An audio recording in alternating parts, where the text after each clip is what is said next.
Gen Z doesn't think millennials are fake. They think millennials don't even realize they sound fake. And that's the problem. If you're a millennial, that probably feels unfair. You soften your tone. You add context. You explain your intent. You try to make sure no one misreads you. To you, that's maturity. To Gen Z, it sounds rehearsed. It sounds like you're managing how you're perceived. And in their world, that feels strategic. Watch a millennial disagree. I totally get what you're saying, but I might be wrong here, but no offense, but millennials think that reduces tension. Gen Z hears something else. They hear editing. They hear cushioning. They hear someone shaping the room before speaking. And here's the twist. The more carefully you speak, the less they trust you. Because to Gen Z, authenticity isn't controlled. It's exposed. Millennials grew up learning that tone protects you. Gen Z grew up learning that tone reveals you. That's the fracture. Millennials learn to read the room. Gen Z learned to confront the room. Millennials think, if I soften this, it lands better. Gen Z thinks, if you soften it, you don't mean it. Now here's the uncomfortable part. Gen Z doesn't dislike over-explaining. They suspect it. If you add too much context, they assume you're pre-defending. If you add too many disclaimers, they assume you're guarding your image. If you over-clarify, they assume you care more about optics than truth. And sometimes, they're not wrong. Because millennials were trained to manage perception. Not out of manipulation, out of survival. But survival strategies from the outside can look like performance. That's why this tension feels personal. Millennials feel judged. Gen Z feels unconvinced. And neither side thinks they're pretending. They just define real differently. Millennials think being real means being responsible. Gen Z thinks being real means being unfiltered.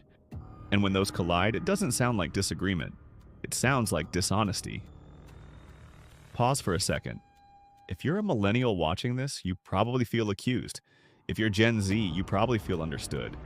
That split reaction isn't random, it's proof. Because this conflict isn't about content, it's about tone.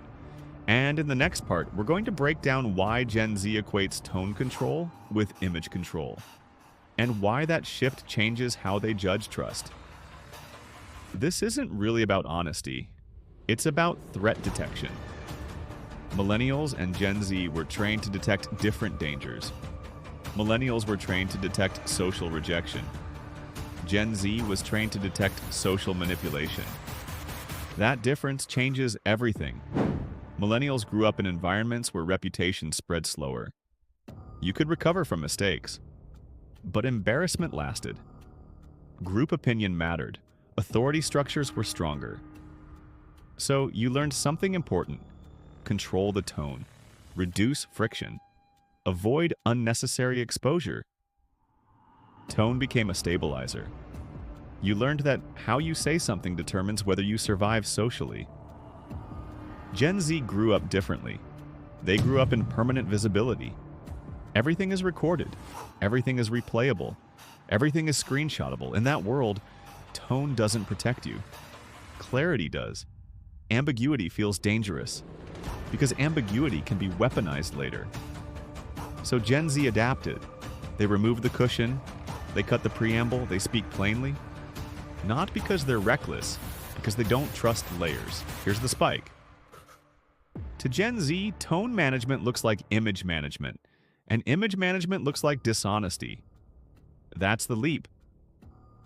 Millennials think they're being careful. Gen Z thinks they're being strategic. And in digital culture, strategy is suspicious. Think about how Gen Z consumes content. They watch influencers get exposed. They watch public apologies dissected. They watch corporate statements analyzed word by word. They've been trained to scan for spin, so when a millennial adds 3 disclaimers before making a point, it triggers the same alarm. It feels constructed, even if it isn't. Here's the uncomfortable part for Gen Z. Sometimes bluntness isn't authenticity.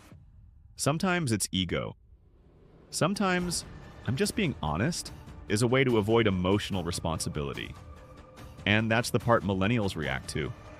Because to them, directness without modulation feels destabilizing. So now both sides feel threatened. Millennials feel like Gen Z is careless. Gen Z feels like millennials are curated.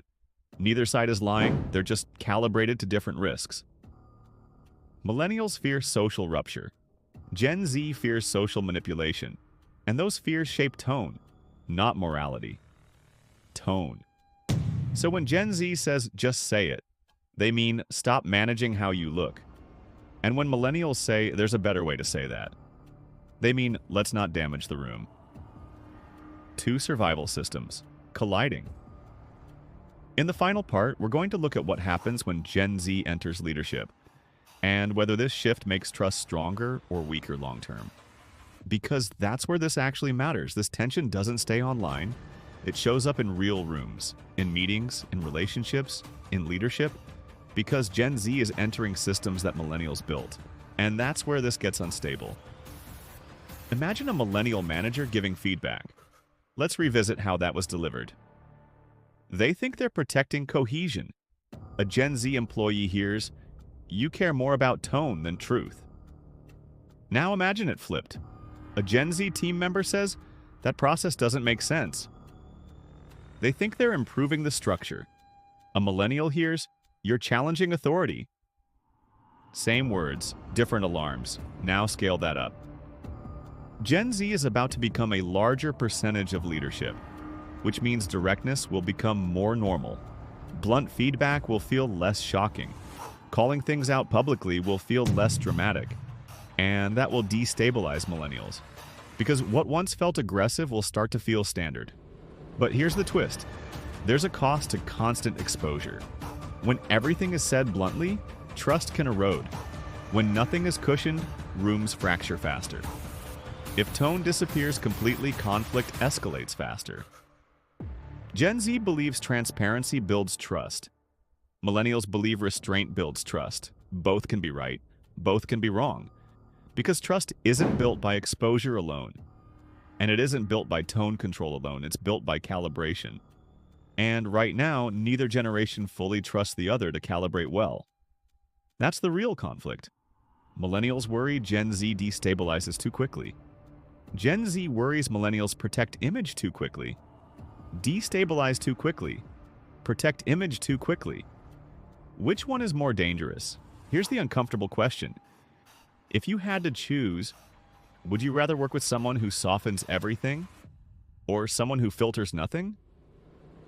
Don't answer fast, because your answer reveals what you fear more. Conflict or manipulation? If you're a millennial, you probably fear unnecessary rupture. If you're Gen Z, you probably fear hidden strategy. Neither fear is irrational, but both create blind spots. So here's the line that splits this conversation. Is managing tone a sign of emotional intelligence? Or is it a form of image control? And is blunt honesty emotional maturity? Or is it just low inhibition dressed up as courage? Pick one. Because whichever answer feels obvious to you, that's the environment that shaped you.